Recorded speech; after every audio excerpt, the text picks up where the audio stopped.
हर इंसान अपनी फिक्र कर ले। हजरत हुज़ैफा रज़ी अल्लाह ताला अन्हु को अल्लाह के नबी जनाब मोहम्मद रसूलुल्लाह सल्लल्लाहु अलैहि वसल्लम ने मदीना में बुलाया और अपने करीब करने के बाद फरमाया, आए हुज़ैफा, मैं तुम्हें एक लिस्ट दे रहा हूँ। इस लिस्ट के अंदर मदीने में जितने मुनाफिक हैं उनके नाम हैं। इस लिस्ट में मैंने मदीने के मुनाफिकों का नाम दर्ज किया है, लेकिन मैं तुम्हें राज़दार समझता हूँ और राज़दार बना रहा हूँ। आए हुज़ैफा, इस राज को राज ही रहने देना।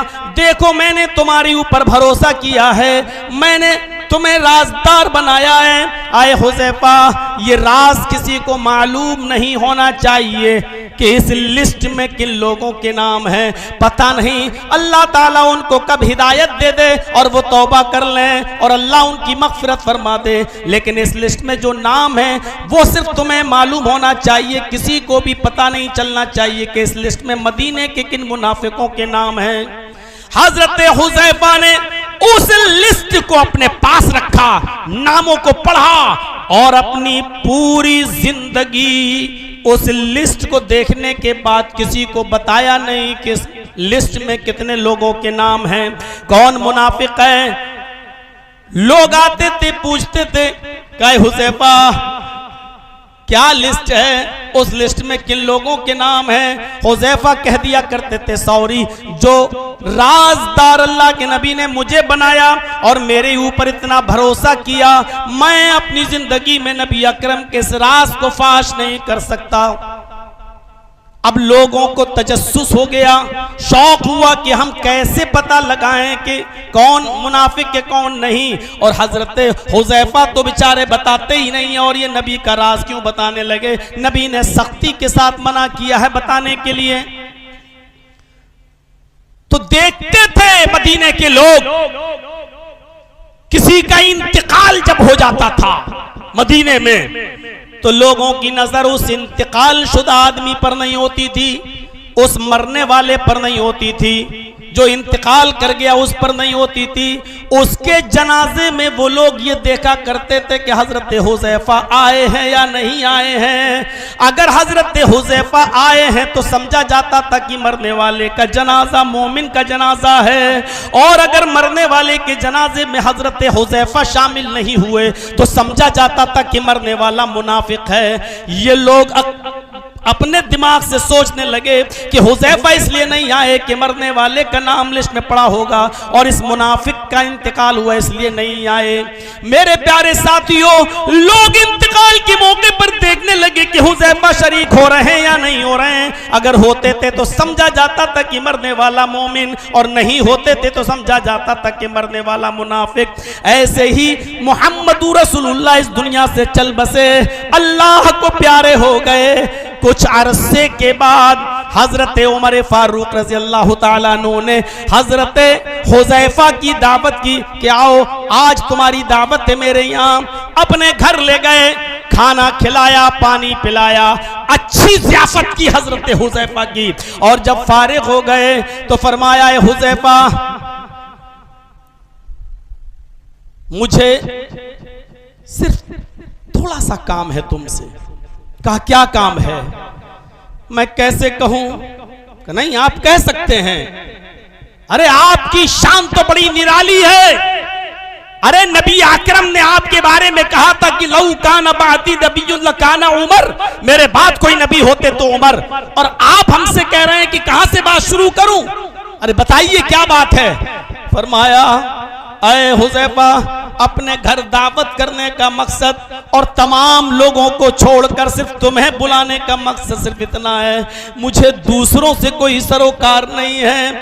बस मुझे इतना बता दो कि जो लिस्ट मोहम्मद रसूलुल्लाह सल्लल्लाहु अलैहि वसल्लम ने मुनाफिकों की तुम्हें दी है और बताया है, इतना बता दो कि उस लिस्ट में उमर का नाम है या नहीं, मेरा नाम है या नहीं। अगर है तो मैं तौबा कर लो, इस्तिग़फ़ार कर लो, मग़फ़िरत कर लो।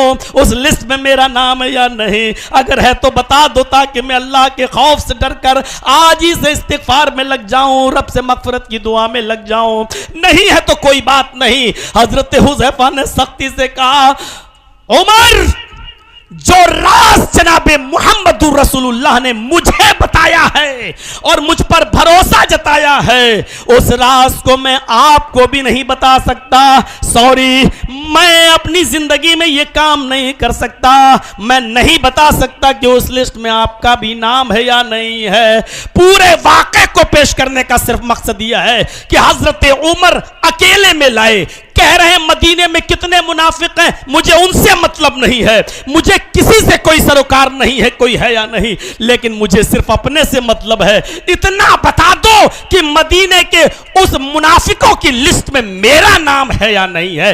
अपनी फिक्र थी हजरत उमर फारूक रजी अल्लाह तआला अन्हु को। इसी तरीके से हर शख्स, हर इंसान, हर मुसलमान अपनी फिक्र खुद कर ले, अपने समाज में इस्लाह हो जाएगी। मुआशरे के अंदर आप देख लीजिएगा नेकियों की गंगा बहने लगेगी और बुराइयां अपने मुआशरे से खुद ब खुद खत्म होती चली जाएंगी। तो मेरे प्यारे साथियों, जरा गौर कीजिए, हजरत उमर फारूक ने बता दिया मुझे अपनी फिक्र है, हम पहले अपने आप की इस्लाह कर लें। बताओ अगर नाम है तो मैं आज ही से तौबा करूं, इस्तिग़फ़ार करूं, और मैं किसी को नहीं बताऊंगा कि हजरत हुज़ैफा ने मुझे बता दिया है, मैं किसी को नहीं बताऊंगा। लेकिन जिस पर नबी की नजरे इंतखाब पड़ी हो कि यह शख्स राजदारी को राजदारी में रहने देगा, किसी को नहीं बताएगा, वो राजदार हजरत उमर से भी कह रहा है सॉरी, मैं आपको भी नहीं बता सकता, मैं नबी अकरम के तवक्कुल और भरोसे को नहीं तोड़ सकता हूं।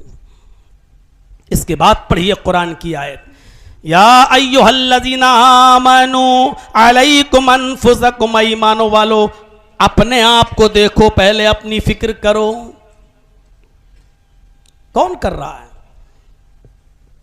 जर्जी साहब लेक्चर दे रहे हैं कौम के लिए, लेकिन जर्जी साहब पहले खुद अपनी इस्लाह कर लें। इतने बड़े मजमे में लेक्चर की जरूरत ही नहीं पड़ेगी। हमको देखकर दुनिया खुद ब खुद अपने अंदर चेंजिंग लाने की कोशिश करेगी। और यही कहा था महात्मा गांधी ने, क्यों तुम बोरिया बिस्तर उठाकर इधर से उधर और उधर से इधर जाते हो, इस शहर से उस शहर जाते हो, सिर्फ अपने अंदर जनाबे मुहम्मदुर रसूलुल्लाह का कैरेक्टर, अपने अंदर नबी अकरम का अखलाक, अपने अंदर नबी अकरम का किरदार पैदा कर लो। गैर मुस्लिम दुनिया तुम्हारे अखलाक, तुम्हारे किरदार और तुम्हारे कैरेक्टर को देखकर खुद ब खुद इस्लाम कबूल करती चली जाएगी। मेरे भाइयों, हमें पहले अपनी फिक्र होनी चाहिए। लेकिन हालात ये हैं जलसों के भी, और सोशल मीडिया पर जो लिखते हैं वो किसी हद तक सही भी है, क्योंकि जब पूरी रात जलसा हो, 2 बजे तक जलसा चले और उसके बाद 4 बजे और 5 बजे जब फजर की अजान की आवाज मस्जिद से आए और वहां एक सफ भी पूरी ना हो, तो और उसी ग्राउंड और मैदान के बगल में मस्जिद हो, तो फिर बताइए फिर आपको इस इज्तिमा का और इस जलसे का क्या बेनिफिट मिला है और कौन सा फायदा पहुंचा है। मेरे भाइयों, तलज्जुज़ के लिए और लुत्फ हासिल करने के लिए हम जलसा करते भी हैं, कराते भी हैं और सुनते भी हैं और सुनाते भी हैं। यही एक सूरत हाल हो गई है। मेडिकल साइंस की जबान में एक बीमारी है जिसका नाम है डायरिया। आपने सुना होगा डायरिया बीमारी। क्या होता है? लूज मोशन, पानी की तरह बिल्कुल पतले मोशन और बार बार होना, क्योंकि आपका निजाम हजम फेल हो जाता है, आपका लीवर काम करना बंद कर देता है। आप जो कुछ भी खा रहे हैं मुंह के रास्ते से निजाम हजम उस पर वो पूरा नहीं कर पाता है लीवर काम, और वो चीज आपके जिस्म में नहीं लगती है, न खून बनाती है, न ताकत पैदा करती है, बल्कि वही पानी में मिलकर लूज मोशन की शक्ल में दूसरे रास्ते से बाहर आ जाती है। इस चीज का नाम है डायरिया। आपने खाया लेकिन आपके जिस्म को नहीं लग रहा है, आपको ताकत नहीं पहुंचा रहा है वो गिजा पहुंचा रही है, और ना ही आपके जिस्म में खून बन रहा है, बल्कि दूसरे रास्ते से बाहर। यही जलसों का हाल हो चुका है। हमें कानों का डायरिया हो चुका है। जिस तरीके से हमारा निजाम हजम खराब हो जाता है, हम मुंह से खाते हैं और दूसरे रास्ते से वो ग़िज़ा बाहर निकल जाती है, हमारे जिस्म पर कोई असर नहीं करती है। यही जलसे एक कान से सुने जाते हैं, एक कान से सुनते हैं हम, और सुनी हुई बातों को इस जलसे से निकलने के बाद दूसरे कान से हम निकाल देते हैं। हमारे दिलों पर उसका कोई असर नहीं पड़ता है, हमारे जंगालूद दिलों पर कोई फर्क नहीं पड़ता है। सुबह होकर बस चाय की होटलों पर जाहिल कौम नंबर देती है कि पहले नंबर पर इसकी तकरीर, दूसरे नंबर पर इसकी तकरीर, तीसरे नंबर पर यह मौलाना अच्छा बैठा बोला, और खुद उसका हाल यह है कि फजर की नमाज भी नहीं पढ़ा है, उसका हाल यह है कि वो चाय की चुस्की ले रहा है। यह जाहिल कौम उलमा को नंबर देती है, मौलवियों को नंबर देती है। यही सूरत हाल आज हमारे जलसों की हो चुकी है। आजाद पार्क वालों, हो सकता है कि शायद मेरी बातें सुनकर आप आइंदा फिर 20 साल के लिए हमें छोड़ दें, लेकिन हकीकत है सुनना है तो सुनना तो पड़ेगी। मेरे प्यारे साथियों, यही सूरत हाल आज हमारी हो चुकी है। सोचे होंगे बड़ी मेहनत से तो चंदा वंदा करा के जलसा कराया, और ये मौलवी कह रहा है एक कान से सुनते दूसरे कान से उड़ाते, डायरिया कह रहा है।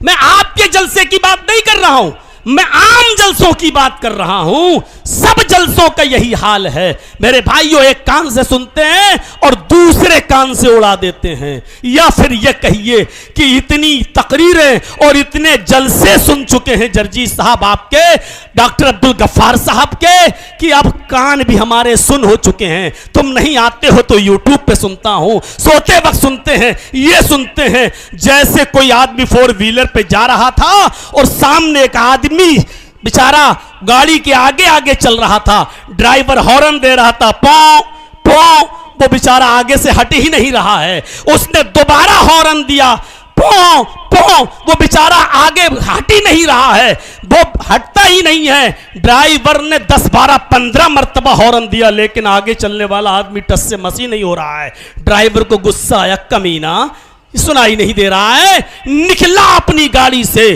उतरा और चलने वाले आगे चलने वाले आदमी को पकड़कर एक थप्पड़ रसीद कर दिया। उसने कहा अरे क्यों मारा, क्या हुआ? है? अरे उसको मत कुछ कहिएगा, उसको कुछ भी कह दिया तो चौका घाट में उसी तरह हो गए जैसे हम थे।